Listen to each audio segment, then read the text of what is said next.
Hello, I'm David Bosek, and this is part 2, video issues section C of my Moon Hoax series, which is a continuing series on my news magazine channels. Please make a note that I'm David Bosek and I do not use AI in the creation of any of my videos. I am a real person and I do not edit them or use AI in the creation of them. Please also make a note that all the information from this video and the next video is taken from Trevor Weaver's book, which can be found in my sources list. Okay, so here we go with today's video. The first theory or concept that I'm going to talk about in the moon hoax in this video is called the Sons of Apollo, which is a theory that's talked about in Weaver's book and has also been, I believe, created by other moon hoax researchers like myself. It's the theory that the sun should always look the same, whether you view it from the moon or on Earth. It's also the theory that the sun changes in all the Apollo program imagery, such as photos or videos, which proves the moon landings in '69 were a hoax. This theory is talked about quite a bit by some of the researchers, especially with video and photo evidence. So here we go, getting deeper into this theory. The sun should always look the same. The Apollo video sun is round with no spokes. The sun in low Earth orbit with no atmosphere has radiating spikes, which is a big yellow flag. Obviously it looks different.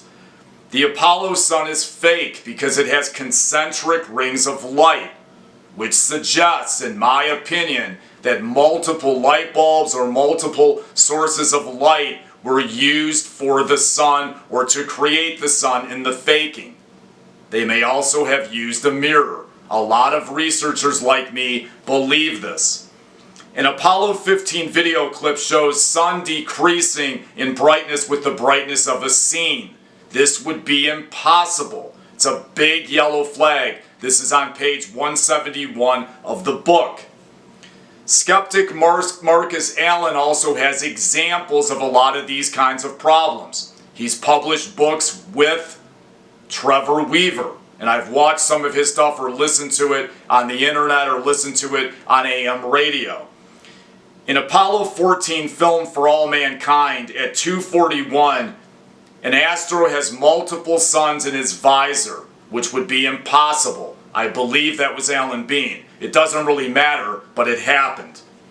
In the same video at 6:43, when astro Ed Mitchell supposedly walks on the moon from the spaceship, he's in a shadow, but there's a big light in his visor. Another massive red flag. One thing I've noticed about the video or pictorial evidence is you tend to have a pool of light in what is supposedly in the middle of the lunar surface and all these wacky shadows around it, which would prove fakery in my opinion because of direct lighting. There's also issues with gravity here. Keep in mind, your gravity on the moon is roughly 20% of what it would be on Earth, 1/6. NASA did unnecessary jumps and movements to try to prove they were on the lunar surface. Weaver and Bill Casing both talk about this. I've even noticed a lot of it in the video evidence. Sometimes they fall down. NASA probably filmed in slow-mo. In my view, they probably filmed in slow-mo through this entire project. One example of a lot of this craziness is Astro David Scott ran past the flag and it swung in Apollo 15. That, I believe, was in 1972.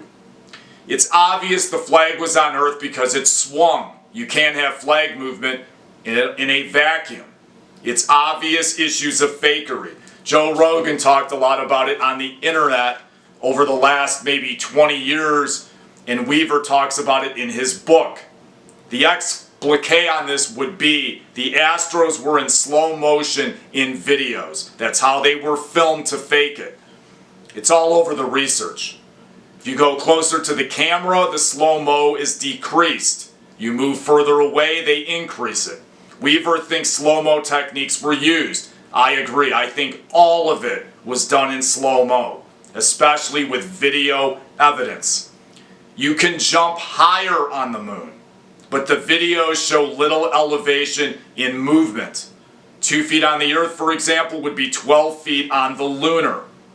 At least, in my opinion, 4 to 6 feet in a spacesuit made by Playtex. But you don't see that in the videos. A massive yellow flag of fakery. Sounds are not possible in a vacuum, according to what I was taught going back to elementary school. But NASA says they are. Some examples. The takeoff from the moon on Apollo 11 has no explosive sound from the inside, and you can hear the Astros once again. Major red flag. On NASA's site, one video has an Astro shuffling in dust with lunar sound. Impossible. I've seen all these videos on the internet going back to the 2000s. You don't even have to see the videos. Just look at what NASA is telling you. This would all be impossible. NASA covers the tracks. What does this mean? Well, this is what it means. Anything that does not jive with their narrative is always removed from their sites, or thus the internet. It's that simple. One example of this type of chicanery is in Apollo 15 videos. Astro James Irwin throws a metal band and it hits the spaceship and makes a loud clank. That would be impossible on the moon. I've seen these videos many times. It's nuts. Don't believe it. How did NASA lose over 100,000 tapes? For the greatest accomplishment of civilization, this would never happen in our government. Some were taped over, according to them, to save money in the 80s. I believe the major reason for this is that NASA did not want any independent researchers verifying or not verifying anything. So they started selling off and getting rid of the evidence. Remember, the long term is on the side of people that have high technology and sophisticated technology. They didn't want the fakery exposed. Weaver claims the tapes can't be played anyway because the reader machine was destroyed. I don't know if that's true or not, but the bottom line is these tapes will never see the light of day because the reality is NASA doesn't want that happening. I believe the machine probably was destroyed. Coincidence? I doubt it. Massive cover-up, massive red flags. All this should be going up in your head. It's way too convenient. And many people in the US still do not know this stuff. That's part of the reason I'm doing these videos, to get people to think about what goes on in our society. Okay, once again, thank you for your time. Thank you for your consideration. My next video is going to be on essentially more deep video fakery and telescopic evidence that proves this was all a hoax in the next video. Please make a note, I'm David Bosek. I do not use AI in any of these videos. If you want more information about me, you can Google my name, David T. Bosek, on Google to get more info on me. I'm a published author, I'm a politician, I'm a political activist. I'm very well-rounded. This will all come up on Google. I'm also a former candidate for a major public office in the state of Michigan in the last 20 years. You can Google all of it.